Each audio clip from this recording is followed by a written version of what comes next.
Dajaho, kumusta? My name is Victor, and I'm going to show you guys the only 3 filters that I use. Well, 2, but I use this for photos and videos, so let's get started. First one is this VND plus CPL by Haida. This filter has combined 2 of my most used filters whenever I'm shooting outside and if I'm shooting S-Log3. You might ask me, what is an ND filter or a VND, or what is a CPL or a circular polarizer? Let's break it down, shall we? Now, what does a circular polarizer do? Well, check this out. Do you see any changes?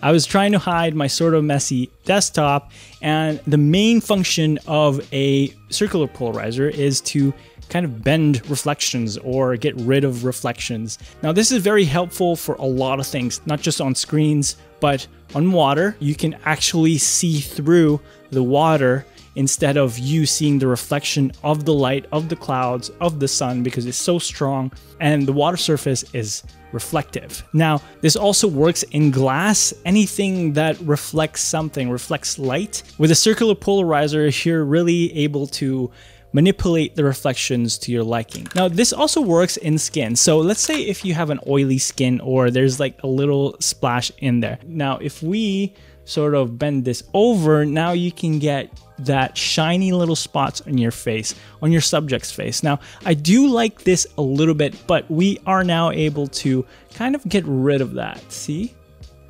Now, this is kind of like getting rid of the reflections on my skin, but to me, it's kind of like unnatural. So I'm just gonna put it back a little bit right here so that we get that shine on my face. Now, you don't really need shine. Most of the time, the makeup artist will know how to hide that. Another filmic cinematic way of using a polarizer is for window reflections or car windows. If you're shooting cars, you kind of have that huge reflection on the windshield and you can't see anyone inside, and this is now your solution for that. Just shifts the reflection towards another angle and that you can see through that. Sort of like looking into the water, you're just bending the reflections to wherever you want it to be. Let's get to the second function, which is another type of filter. It's the neutral density filter. Now, this can be a variable neutral density filter or just a regular neutral density filter. Now, what does an ND filter do? Well, it blocks or limits light going into the camera, similar like how sunglasses work. Now, what's the difference between VND and ND? Well, an ND is a solid single strength neutral density filter, and a variable ND, similar to what its name, it's variable. There's about 5 different stops or different strengths that you can use in one filter. Now, there's a common issue with variable ND filters, which is the cross vignetting or color shifts whenever you're adjusting the variable ND. And we're gonna talk about that in a little bit. Now, if we're shooting in S-Log, especially for Sony cameras, we're forced to kind of shoot in 800 ISO, which is pretty high, especially for outdoor shooting. We can't control the light, so that we only have the aperture to control, and you really don't want to stop down all the way to f16, f22, especially in video, because it's going to kind of ruin the autofocus. It's gonna focus most of the things that you see in frame. To counter this, we have the neutral density filter. Now, if you have a stronger one, you can use that and go all the way up to f1.4. Now, if I'm shooting outdoors, I usually aim for f2.8 to f5.6 or f8. I find shooting in f1.4 is a little bit just YouTubey side. Again, I generally just open it up to f2.8 because that's kind of like the sweet spot. I used to have the Polar Pro VND Peter McKinnon edition, and that one kind of was super expensive, and it had the cross mark and it kind of had the green shifting. I don't know if it was just my copy or not, but I kind of got traumatized. Well, not really traumatized, but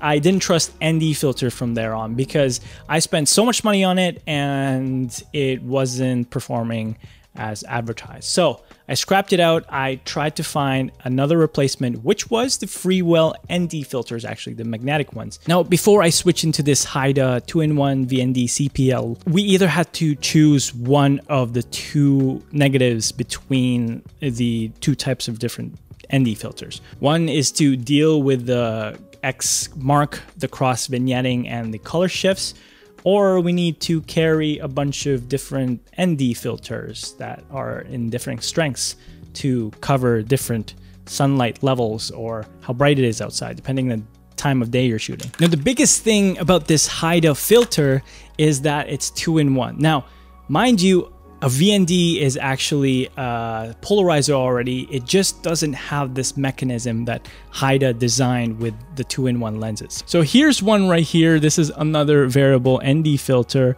If you look at the footage right here, you can see that it's shifting a little bit. Now, its polarizing effect is not as good as an actual polarizer, but it still does it because a VND is built up with a neutral density filter and a CPL. That's why it has different strengths. I don't know how they actually design VNDs, but generally that's how they are built. Now, this 2-in-1 VND CPL is a game changer for me because I don't have to bring 2, 3, 4 lens filters that I need to shoot, right? This covers 2 of the lenses that I use the most already, and that it's so minimal. This is my setup: camera, lens filter, and a tripod. That's it. The reason why I went back with the VND with this haida filter too is that there's no more color cast or there's no more vignetting on the corners. This kind of revived my trust into variable ND filters. If we move the CPL around, and you won't be able to see any color shifting at all. And there's no color shifting with the variable ND. Again, I've been using this for a couple weeks now, and so far I'm very, very impressed with the quality and also the performance of the lens filter. Now, the second type of filters that I use is this one. Now, there's different brands, products out there that does the same, but this is from haida. I just got them recently, and I'm trying to test them out to see if I like them better against the Tiffin Black Pro Mist. I have like a few more here to test out to see what I like better, because with the Tiffin one, again, I stuck with the 67mm thread size, and it's too small for the other lenses that I want to test out. What do they do? This is what they do right here. I don't know if you guys can see that. Okay, I'm gonna move it again. Whoop, and I'm gonna move it here. Move it again. Move it here. Move it again. Move it here. Okay, I'm gonna split screen this to see the difference, okay? Now, this lens filter really softens up the image and it blooms the highlights.